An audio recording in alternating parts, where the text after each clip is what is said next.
presenting the role of IT as an enabler for translational nanomedicine. Thanks for your patience. Well, thanks for your patience. I will talk about, I've been asked by the organizers to talk about what IT can do for translational nanomedicine. So, and this is really, I think, continuing well with the previous talk. So the goal of nanomedicine is translation.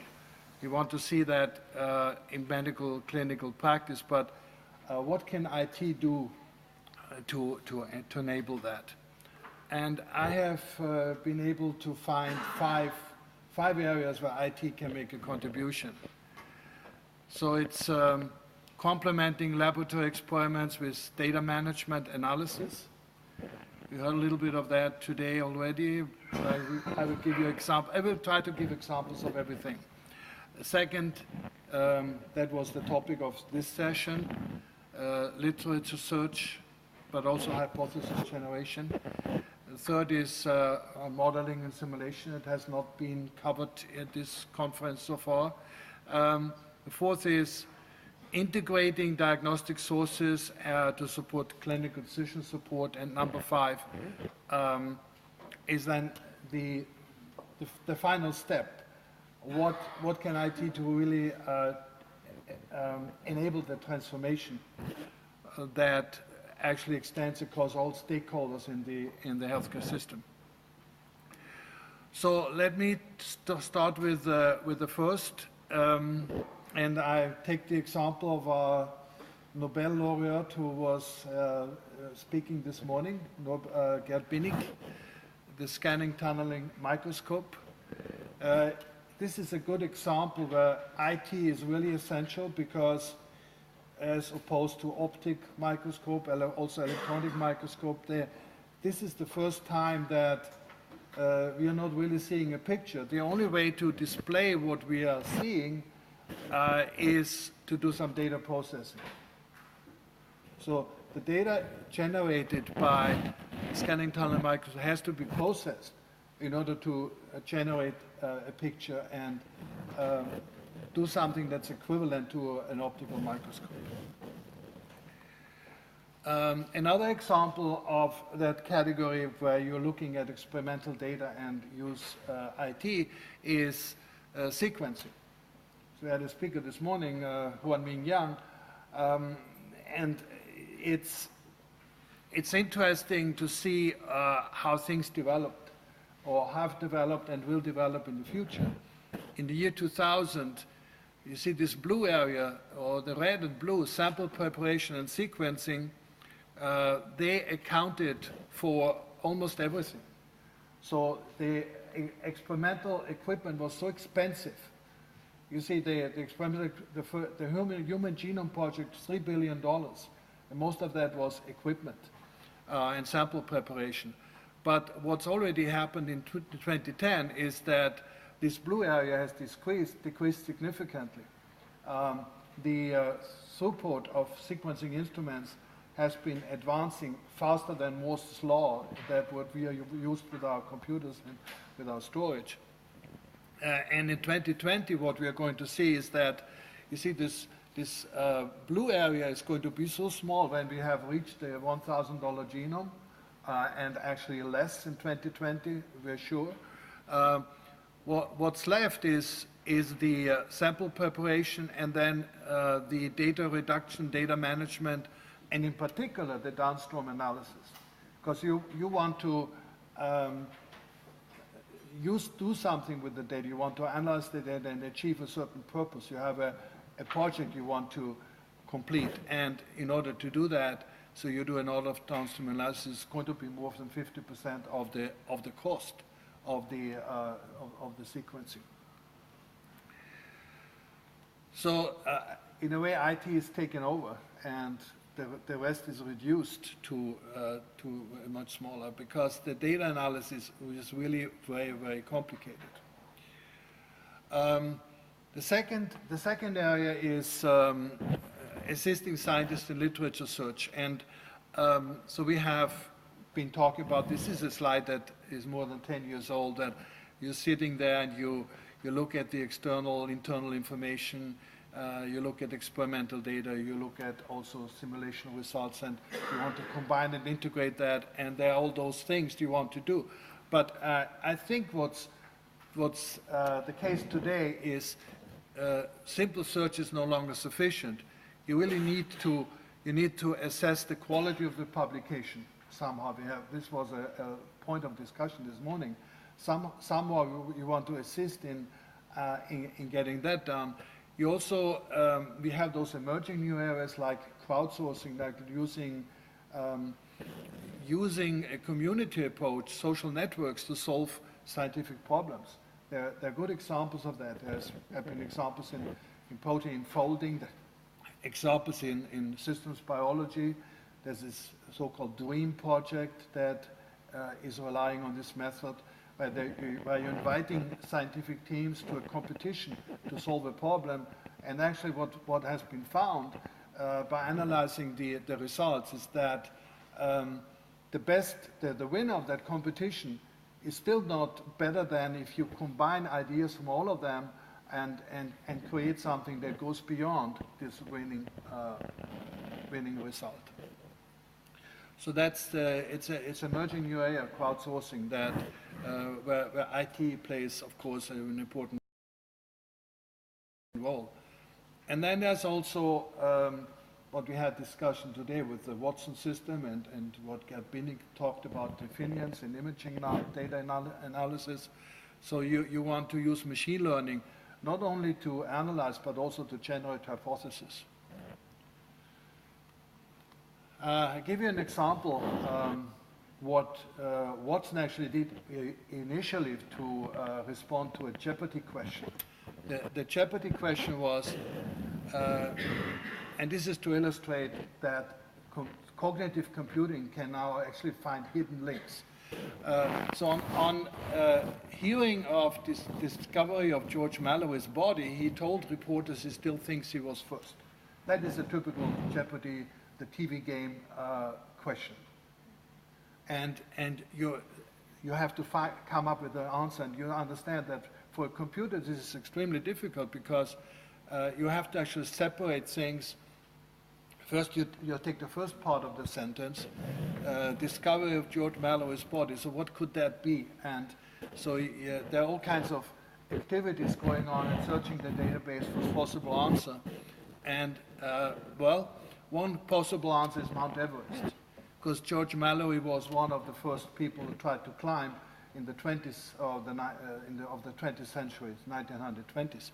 And and he did not make it, and nobody knew what happened, and they didn't find his body. But then, actually, his body was found, and then who could have told reporters he still thinks he was first? Well, probably the first person who climbed Mount Everest, and there are two candidates for that on these pictures. It's Edmund Hillary and Norgay Tenzing. And since Norgay Tenzing, the Sherpa, probably had less interaction with the press and the media, so our guess is it's going to be Hillary. So, by the way, the person talking to both of them is Reinhold Messner, who was the first who climbed without oxygen. So the correct answer. The correct answer is Edmund Hillary, and the Watson system, the computer actually figured it out, and it even pushed the button in time ahead of competitors. So translated to a medical problem, and this is actually a true story, that Dr. Swanson, he manually read lots of biology papers, and then he found what's known as hidden links in the area of language understanding and text analytics. This is a kind of a very important test for a cognitive system. Can you do what Dr. Swanson did? So he connected A to many B's, and then and then collected B to C, and found a hidden link, found the 1B that actually was a common denominator between connection to A and C. And he found that, fish oil can be used to treat Raynaud's disease. He found that by just looking at literature. And Raynaud's disease, if you are not familiar with this, is when you're extreme. You say you get cold fingers, and it may not be a serious problem, but in some cases it is. So those are examples of the literature search. Now, the third area would be modeling and simulation.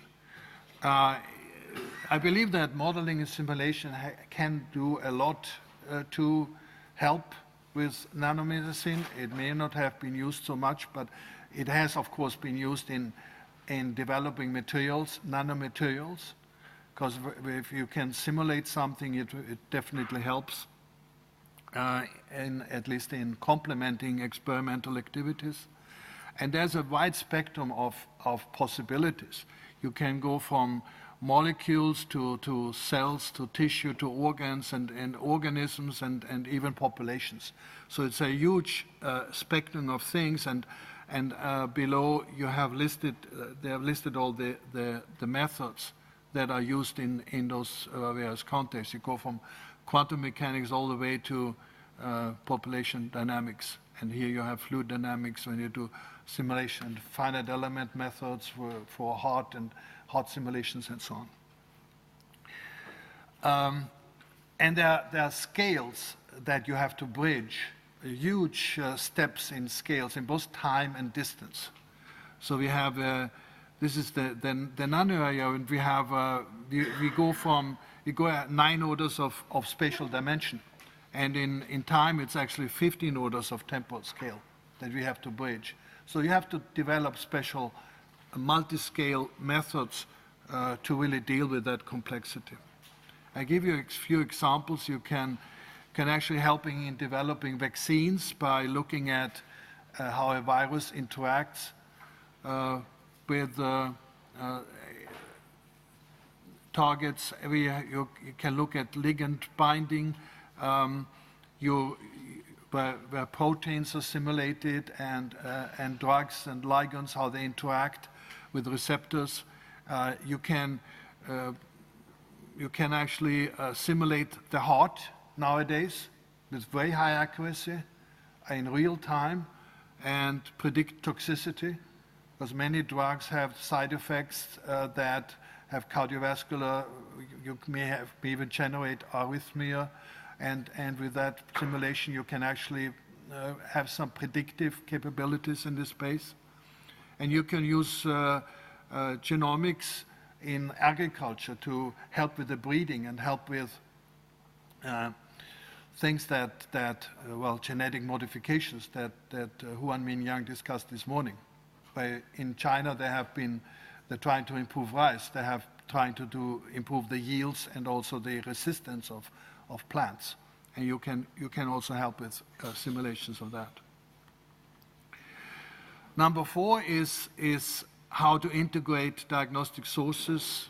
And one first example I have is the Artificial Pancreas Project that is sponsored by the Juvenile Diabetes Research Foundation. They're inviting industrial partners to help with that. The idea is to have to measure the glucose in the body, and then to have an insulin pump and to have a feedback mechanism between the two, to somehow simulate what the pancreas does in our body. And the pancreas, of course, does much more.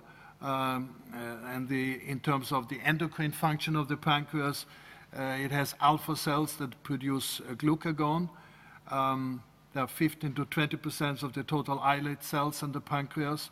And the islet cells in total are about 1% of the whole pancreas in terms of volume or weight, but very important. And the beta cells, they produce insulin. And then there are delta cells also that produce somatostatin that also have some regulating functions between glucose and insulin. So the pancreas has an amazing ability to regulate the glucose level in our body. It gives us the energy, but if it's too high, if the glucose level is too high, you have all those problems,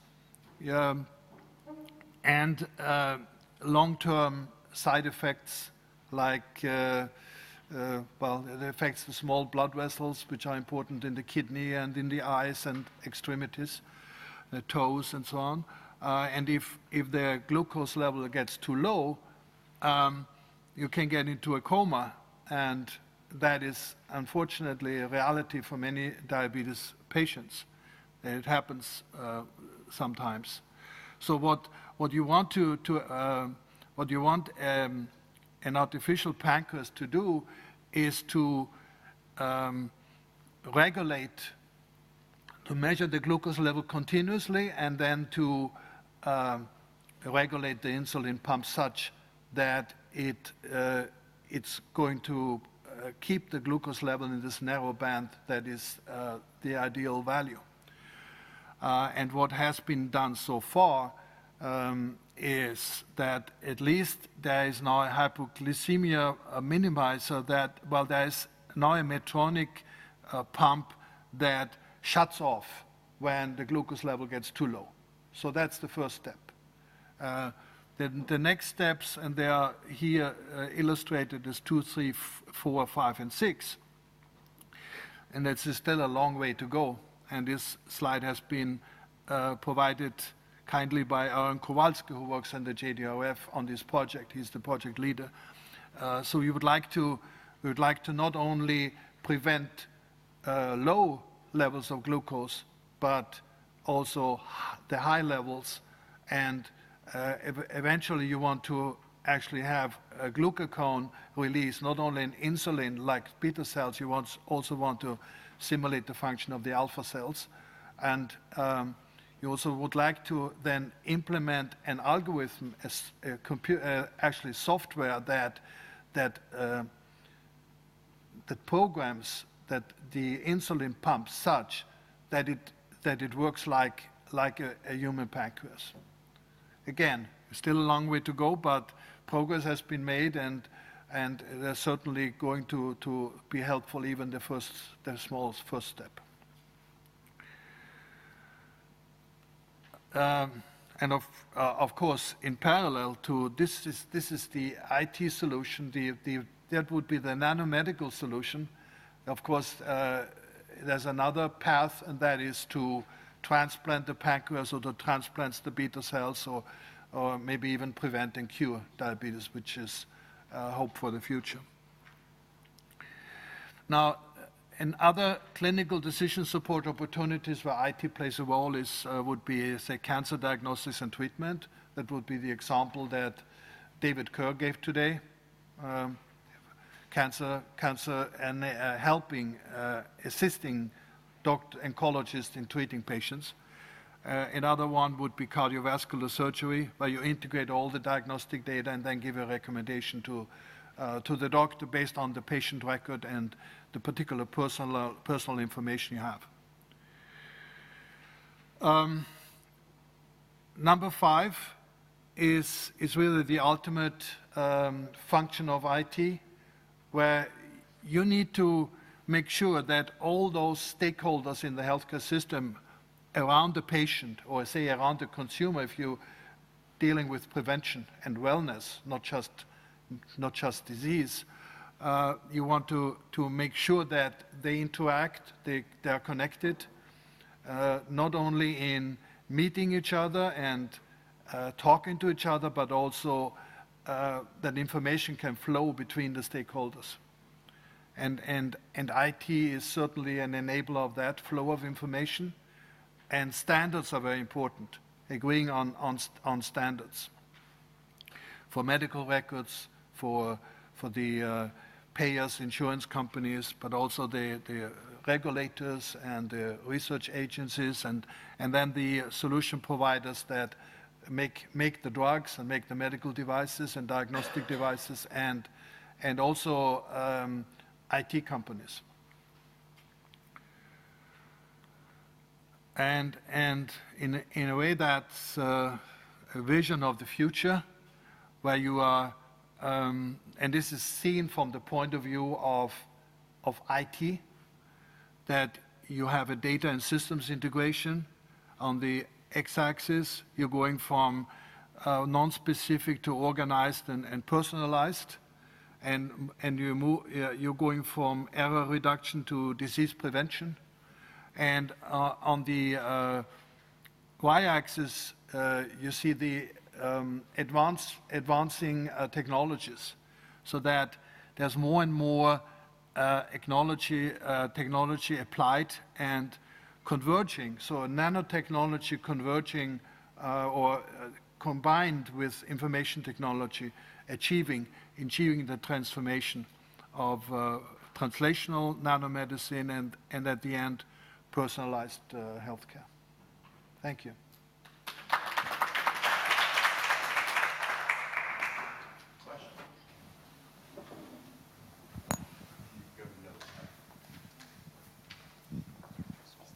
A couple of ethical points from two different directions. One was in the example of George Mallory being a mountaineer, somebody else said the same thing. And it may not be that the correct answer was Edmund Hillary, but you wouldn't have known it if you didn't know the mountaineering community, that actually somebody speculated that Mallory was still the first. So actually it's a different meaning to the sentence. Now, the analogy... It makes it even harder for the computer. Yeah. So the analogy is, with all the strengths of what David Kerr presented, there is still some role there for the expert community to actually bring in their own insights that, for whatever reason, the computer never would have guessed that. Mm-hmm. And in a sense, it's not as much a criticism of the computer as just saying there are things beyond it. But my second point was on terms of an ethical question. When UK public exam were asked about different areas of nanomedicine that they would like to see big funding put into, the one they had the most problem with is theranostics. And for exactly the particular reason described in your closed loop system. People said, I really wouldn't want to have a black box that nobody can then touch, because the assumption would be, I don't trust the algorithm so much that it's perfect for all cases and so forth. And I also talked with industry on the same point. They said, we wouldn't even guarantee that. Yeah, it's an extremely sensitive point. So here is an ethical limitation in both ways. You're right. To your first point, I fully agree with you, and I think the clinical decision support systems will never replace. The doctor will always have the responsibility. But what I think those systems can do, they can take an average person to a top expert. They may not do so much for the top expert. I mean, the system barely was able to beat the champions of Jeopardy. And this is always going to be the case. The top people will always be similar. It's also when IBM defeated the world champion in chess, it was the same thing. Maybe the world champion had a bad day or so, and there's a lot of psychology in that, but it is now, it's consistently playing at this high level. And this decision support is consistently giving good answers and improving by machine learning. So I think what it can do is to take the average person to the expert level. And I mean that also for pharmaceutical industry. I think if you build a system that has read the medical literature, all the scientific papers, and gets a good set, a training set for hypothesis generation, the average researcher at Roche and Novartis in Basel will do a better job. So that's what I think. But the second question. I think what the industry has done so far, they're shutting off the pump when the glucose level gets too low. And nobody disagrees that this is a good thing. But really keeping it in the right range and doing the right job as a black box, that will be very, very difficult, and also legally very difficult because if something goes wrong, the patient will sue the medical device company. So that, but I still believe we have to try to make progress, and we try to help diabetic patients. Yeah. So, Mike here. Yes. So, actually, this would be also unethical, just a moment, that a doctor doesn't treat a patient based on the highest scientific knowledge which is known today. So this is what's happening today, and as patients get treated, not based on the highest scientific knowledge, the latest scientific knowledge. This is also unethical, I think. But I want to make a comment. So you wrote personal genomics, and I think it is very important for personalized healthcare.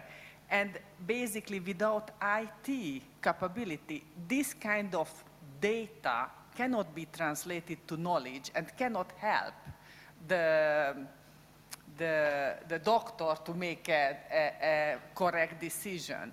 And I think that I want to go back to the diagnostic again. This personal genomics information has to be translated to a diagnostic test. I don't know what is your opinion. I didn't get an opportunity but now, since I'm here, I can express my opinion. I think it's from the point of view of the government or the health insurance company that pays for all those drugs, it's a no-brainer.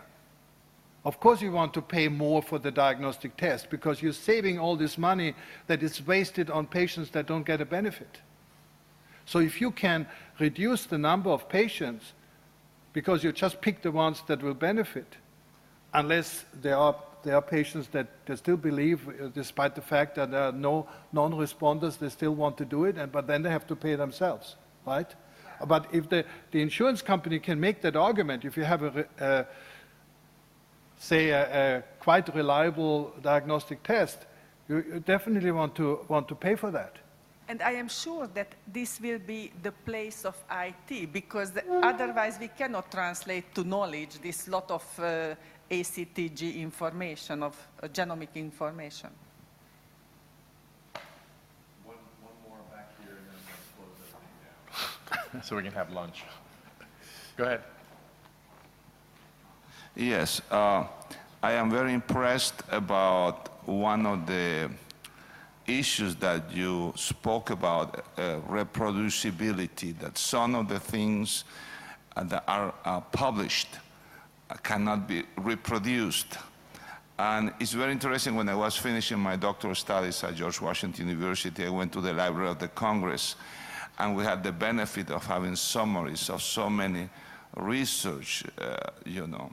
And what is the cause of it? Because yesterday we went to a magistral conference with Dr. Gottfried Schatz, the clocks ticking within our bodies.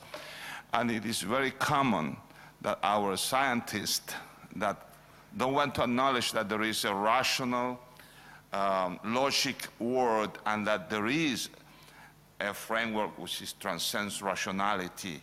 And then we talk about billions of years, and we talk about this assuming that it's science, and it's not science, it's theory.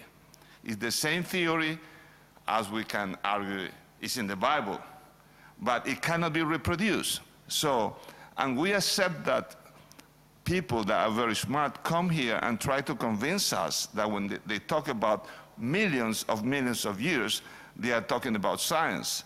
So there is some connection between what you said about research that cannot be reproduced, and the conviction in most researchers that when they talk about billions of years, we must take it by faith.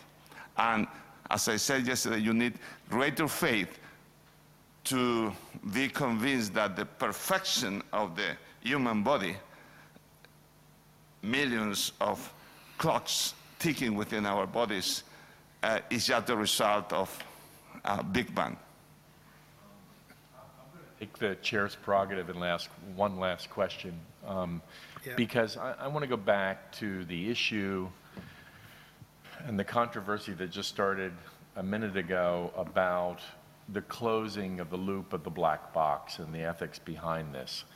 I mean, we see instances of new computer programs and things like this. If they're right at the edge, they're really buggy.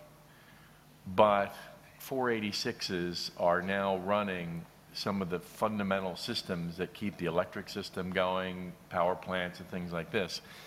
And my question is, what level do you think we need to be at before the rest of those 6 can be closed in a reproducible, bulletproof manner? And I think that's a more appropriate kind of a question to try and get at how fast can we get there, but we have to do it safely.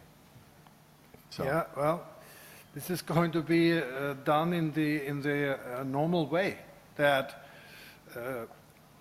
a device manufacturer, I mean, there's a research project, and there's a clinical trial, and the device manufacturer has to go through that, and there have to be volunteers that try the device, and if it works well enough, maybe it's going to be approved. But it's going to be a very difficult path towards approval of a black box. But in order to get through the woods, you have to actually walk through the woods. Yeah. In order to get there. And of course, we have that. We don't have that cost risk benefit analysis thinking in drugs and in medicine. Yeah. So if you say that if it helps 999 people and one person dies, then it's not going to be approved, right? Oh, yeah. So but it's going to be different. But I think there's no way to prevent technology from moving forward. Things are going to get smaller. The glucose automatic continuous glucose monitoring can be implanted in patients. It may last for a month. Instead of pricking your finger 5 times a day, you are changing things once a month, or you're adding something once a month. And then you have this pump, which is going to get smaller and smaller, and will have the algorithm built in. So I think it's going to happen, but the question is, it's going to compete with transplants. Well, exactly. Yeah. And I think, we talked about orphan drugs earlier, and orphan drugs are a societal construct, and society can absorb that cost as long as society has the money to pay for it. But at some point, there's going to be a negative marginal gain, and the whole thing's going to fall apart. Right. So, but let's thank the rest of the speakers. Thank you all for staying late.